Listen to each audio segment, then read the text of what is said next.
Bien, bonjour à toutes et à tous. Je ne sais pas si j'appartiens au panel des gens malades, mais en tous les cas, moi, c'est pas un problème d'amygdale.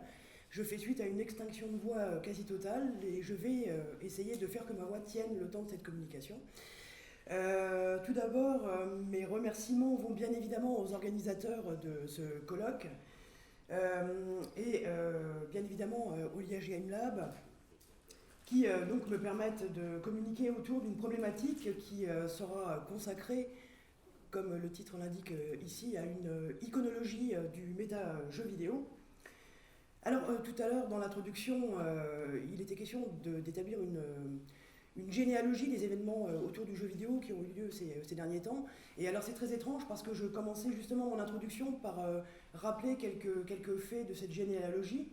Et alors, par exemple, en 2015, lorsqu'on organisait à l'université de Strasbourg des journées d'études qui étaient consacrées aux singularités du jeu vidéo en tant qu'art de l'écran, on constatait à l'époque une prépondérance de la sociologie ou des sciences de l'information et de la communication dans les études vidéoludiques et un vide du côté de la recherche en esthétique.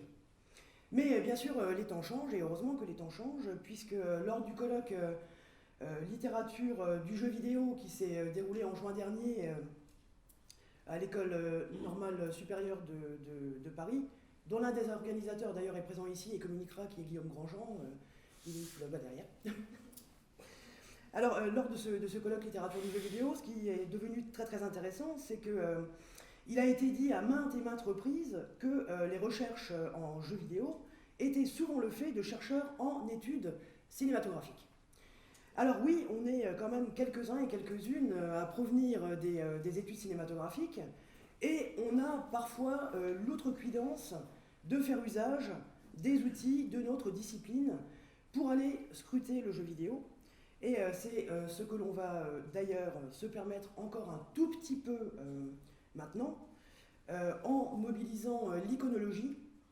Alors un champ d'étude qui est très apprécié des historiens de l'art, certes, mais davantage encore des chercheurs en études cinématographiques. Alors je ne vais pas faire ici l'histoire de l'iconologie, que je résumerai très simplement en disant quelle est cette science de l'interprétation des images, se basant sur la circulation de leurs formes à travers les âges et les supports, et en invitant à penser ces images dans un temps propre. Alors, je me contente rapidement d'en évoquer les prémices. L'Atlas Mnémosyne d'Aby Warburg, dans les années 20, et dont on a un exemple ici à l'écran, et jusqu'à des déclinaisons beaucoup plus contemporaines.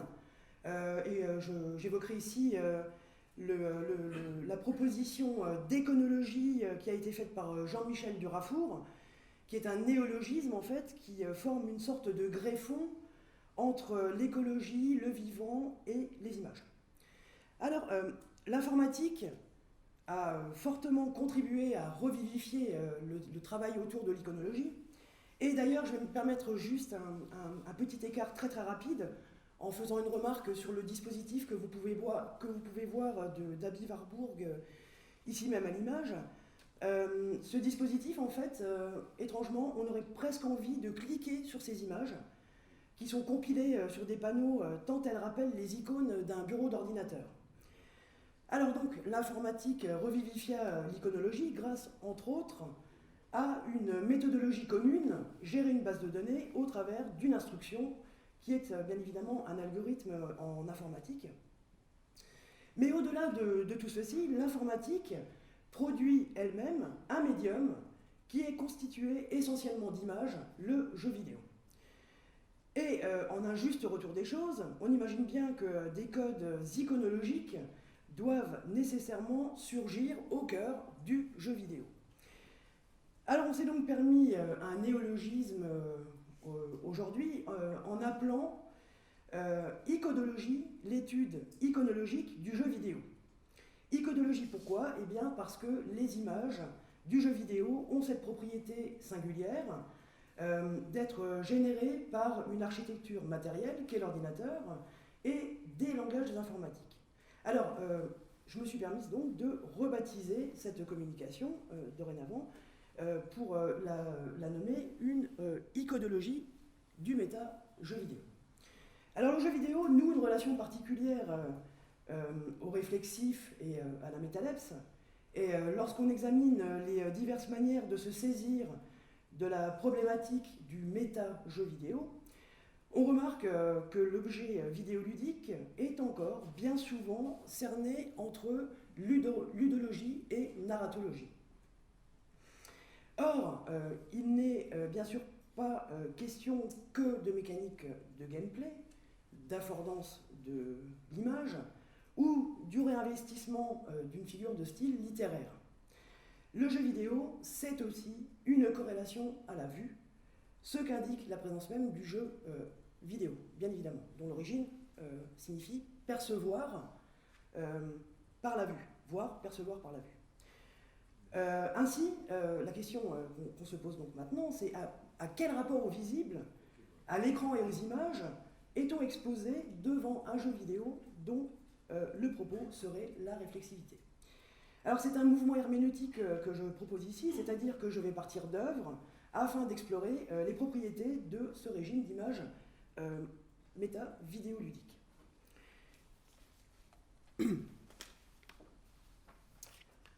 Alors des couloirs, des portes, des couloirs, arpenter des chemins au beau milieu d'une perspective naturelle, immédiatement, c'est une plongée dans des espaces de solitude, d'isolation. Soustraire, et plus précisément le design par soustraction, comme le nomme Fumito Ueda, créateur de Ico, Shadow of the Colossus et The Last Guardian, qui orne la belle affiche du colloque. Ce design par soustraction, donc soustraire, l'acte de soustraire, couvre en fait un vaste champ d'expériences vidéoludiques, et elles ont cependant toutes un dénominateur commun qui consiste à dépouiller, vider et ôter du superflu. Le propos des jeux vidéo par soustraction, il se compose d'une narration visuelle qui flirte avec une action contemplative. La spatio-temporalité est iconique et non plus seulement appréhendée par le gameplay. Pendant de longues minutes, voire parfois jusqu'au terme du jeu vidéo, la narration visuelle laisse le joueur en suspens. Celui-ci ne sait pas pour quelle raison il se trouve là et dans quel but. Alors si cela n'était pas suffisant, le joueur a rarement l'occasion de s'immerger dans un corps. Parfois, en amorce au bas de l'écran, des mains se manifestent. Parfois, une vue à la troisième personne ose un avatar, mais un avatar qui se joue du phénomène d'identification, en troublant le genre, l'âge, la nationalité. On en a un exemple dans Une journée, évidemment. Et parfois, le seul signe qui indique au joueur qu'il fait corps, c'est une ombre. Mais c'est bien souvent dans le dénuement d'un corps que le joueur se trouve être. Et ainsi dépouillé, l'entité qu'il interprète se réduit à la prééminence d'un voir sans corps ou d'un corps caméra. Alors on doit médier autrement dans un jeu vidéo où il n'y a pas d'indication à l'écran, pas de score, pas de barre de vie, pas d'interconnexion cartographiée. L'image, une fois mise à nu, met en exergue un système d'interconnexion où l'on mobilise différemment nos capacités visuelles. Alors, à une extrémité de ces expériences navigables, les couloirs ou bien les chemins tracés dans des espaces naturels, ils dessinent des interconnexions sur rail, un déplacement obligé où l'image, ainsi soustraite, indique au joueur ce qu'il ne peut pas faire. La caméra peut éventuellement tout scruter, en panoramiquant à 360 degrés, mais le déplacement physique dans l'espace y est contraint. Si l'on devait en simplifier les propriétés, le jeu vidéo fait alterner, et plus rarement superposer, navigation, équivalent au trait ici sur le schéma, et nœud de rétroaction, équivalent donc au carré. Alors on ne dit pas ici que la navigation ne relève pas d'un acte de rétroaction vidéoludique. on insiste juste sur une différence entre un acte de navigation directionnelle et un acte déclenchant une action. L'un des 2 premiers jeux vidéo qui a été entièrement fondé sur une association par connexion, c'est Colossal Cave Adventure de William Crowther dans les années 1970. Alors, tout à fait paradoxalement, c'est un jeu en mode texte qui n'a pas grand-chose d'iconique. Il faut bien le reconnaître.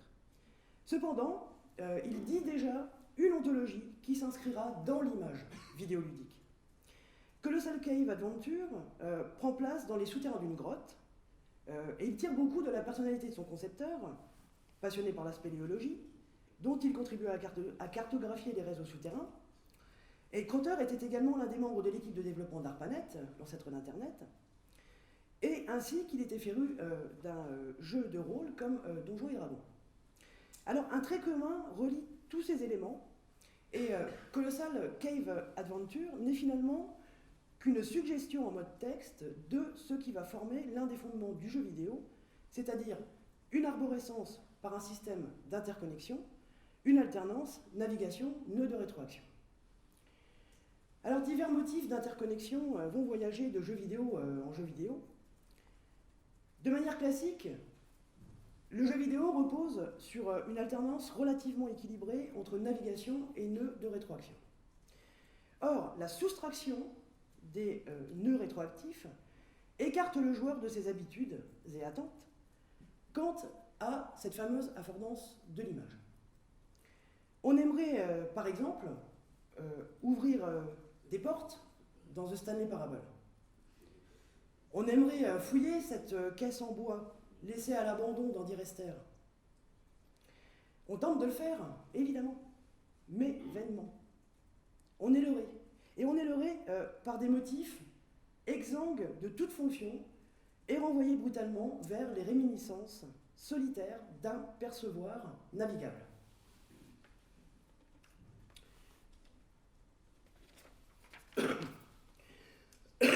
Excusez-moi. Alors, The Witness est probablement l'un des jeux vidéo qui s'attache le plus à faire surgir visuellement la diversité des associations par connexion. J'ai pris cet exemple paradigmatique pour développer un petit peu cette idée d'interconnexion. Alors, qu'est-ce qu'il propose? The Witness, c'est une modélisation insulaire où il laisse en fait le joueur libre de ses déplacements en lui permettant l'accès à l'ensemble de l'espace. Alors, si l'on y retrouve couloirs, ces fameux couloirs et portes, navigation et de rétroaction, il superpose d'autres interconnexions. L'une est faite de câbles reliés à des machines et des interfaces où il est possible de résoudre des puzzles. En réussissant ces derniers, le joueur alimente alors une interconnexion lui permettant d'accéder à la suivante, et ainsi de suite. Mais au préalable, le joueur aura été obligé de sonder du regard les interconnexions câblées pour en comprendre les tenants et aboutissants. Dans un espace qui est laissé libre à la circulation, le joueur se retrouve contraint par une navigation sur rail, mais c'est d'abord une navigation iconique avant d'être la compréhension d'une interconnexion physique. Alors la réalisation des puzzles, elle repose exactement sur la même problématique dans The Witness, c'est-à-dire réaliser en premier lieu un acte iconique de navigation. Et on retrouve d'ailleurs dans la mise en espace des interfaces des puzzles un écho à l'outil qui génère les images vidéoludiques, l'ordinateur, comme s'il s'agissait de faire surgir une architecture matérielle de circuits imprimés où les composants électroniques sont reliés les uns aux autres.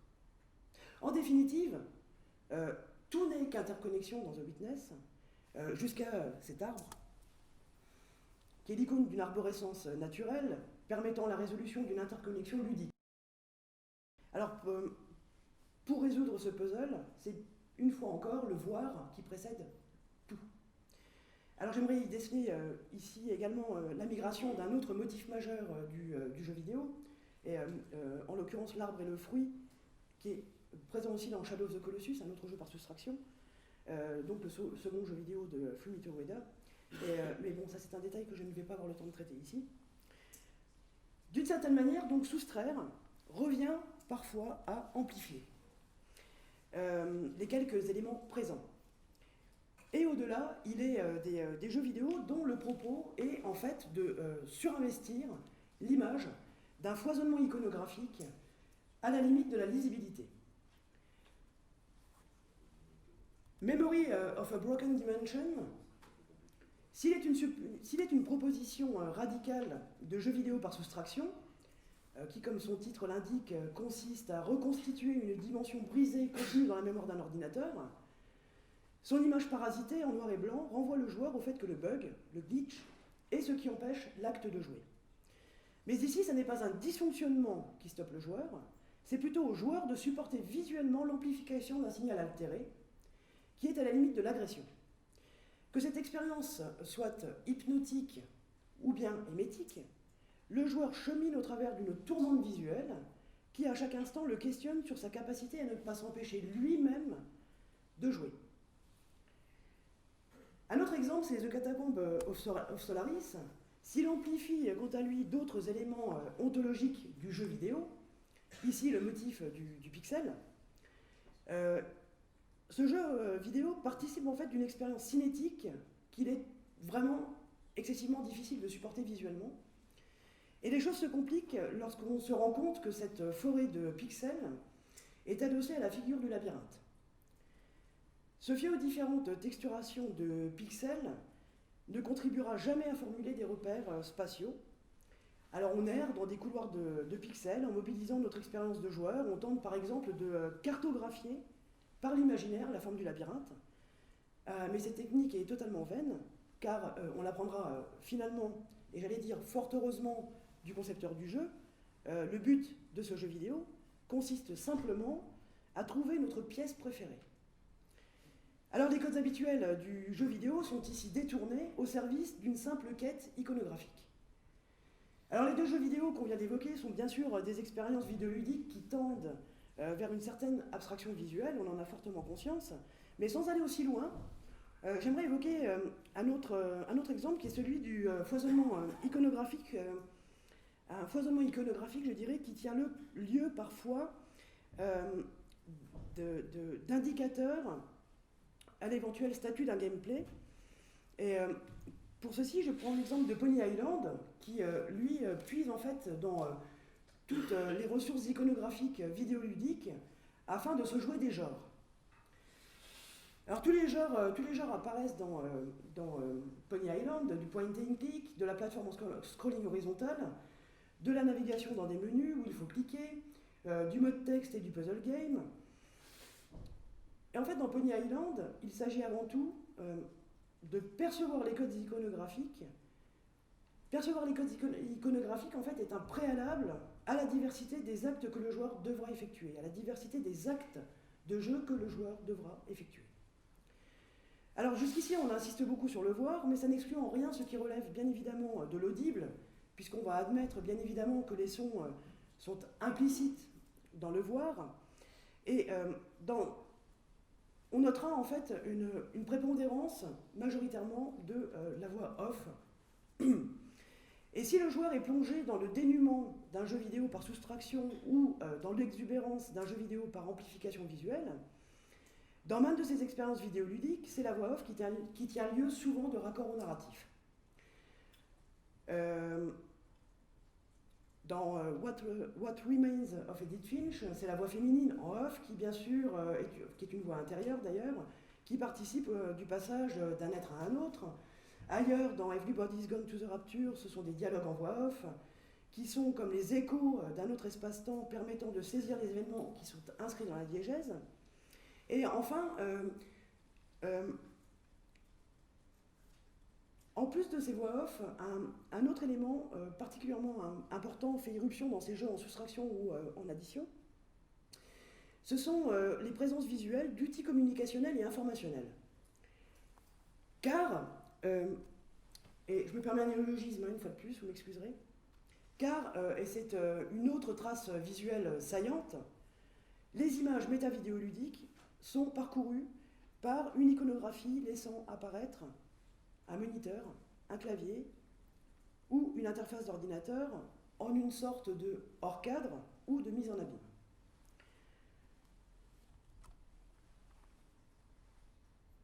Stories Untold, que l'on peut voir ici, dont on peut voir un photogramme à l'écran, par exemple, simule graphiquement,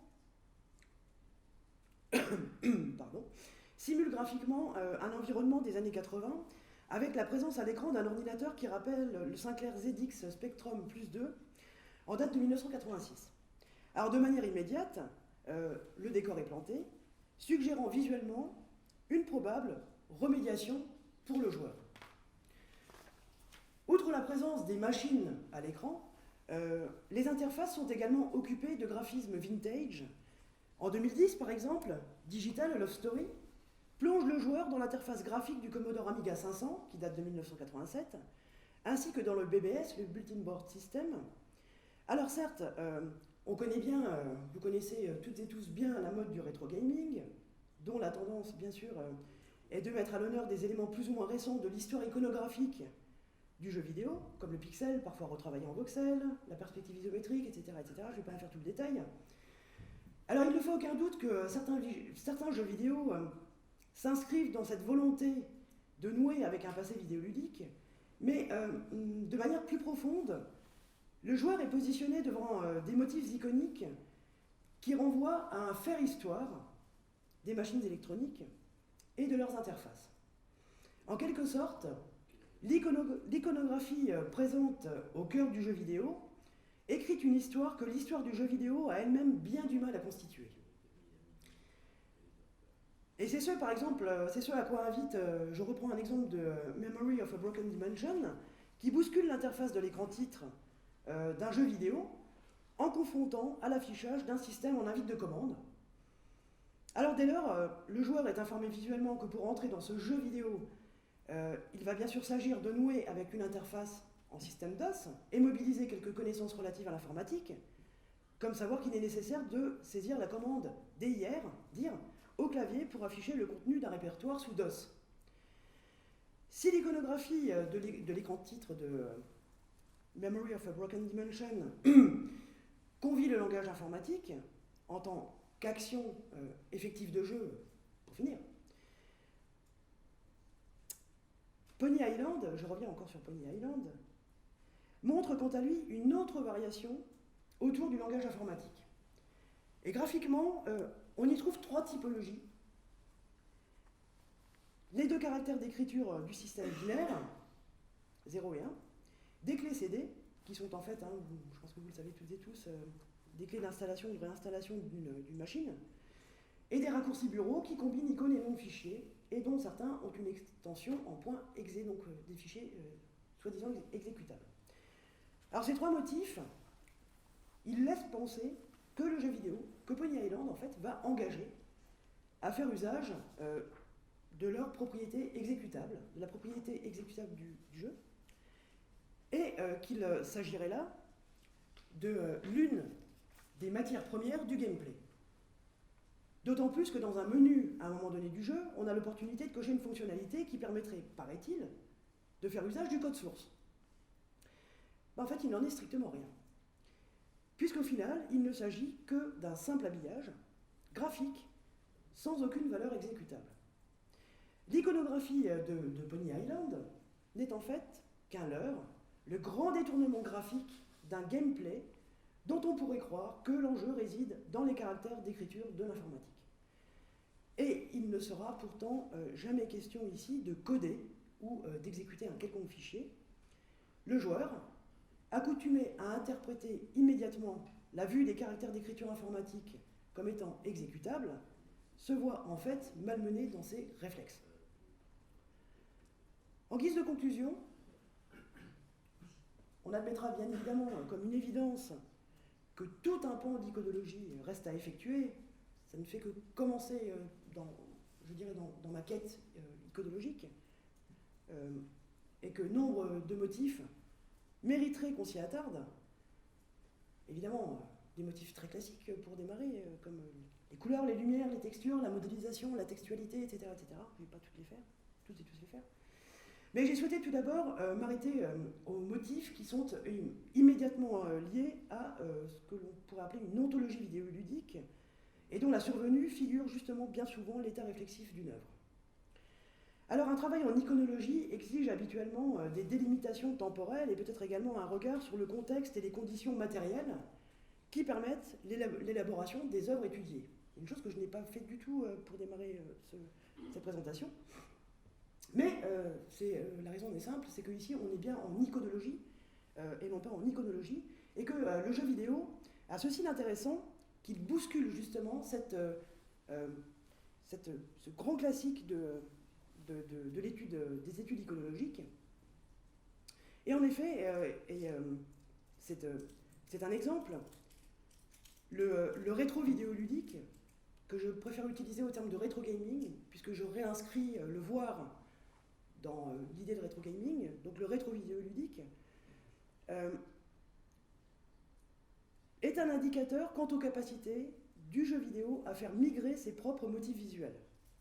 Les motifs circulent naturellement, certes parfois sous le joug d'un effet de mode, mais il n'est pas nécessaire d'en forcer le surgissement, comme cela peut être fréquemment le cas dans les études cinématographiques ou les études en art plastique. J'aimerais y voir ici une autre ontologie vidéoludique qui est issue d'une éthique de liberté de circulation, de partage et de réappropriation qui est propre au domaine informatique. Alors c'est un fait, les exemples paradigmatiques de jeux vidéo dont il a été fait mention ici concernent majoritairement le jeu vidéo indépendant. Soustraire, amplifier et abîmer pourrait alors suggérer qu'ils sont les palliatifs à un manque de moyens.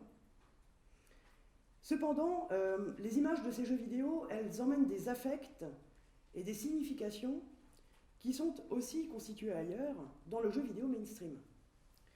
Alors cela voudrait dire que soustraire, amplifier et abîmer sont des processus qui ne font qu'accentuer un régime d'image réflexif dans un tout vidéoludique ontologiquement réflexif. Si des motifs traversent effectivement l'ensemble des jeux vidéo, il semblerait que se dessinent deux régimes d'images distincts. D'un côté, une plasticité centripète, qui engage le joueur à être toujours au plus près d'un centre immersif, et de l'autre, une plasticité centrifuge qui éloigne le joueur du centre immersif. Et entre centripète et centrifuge, il est donc surtout question d'envisager les motifs iconographiques comme des interfaces de basculement entre médiation réflexe et écart réflexif, et également entre médiation réflexive et écart réflexe. Merci beaucoup.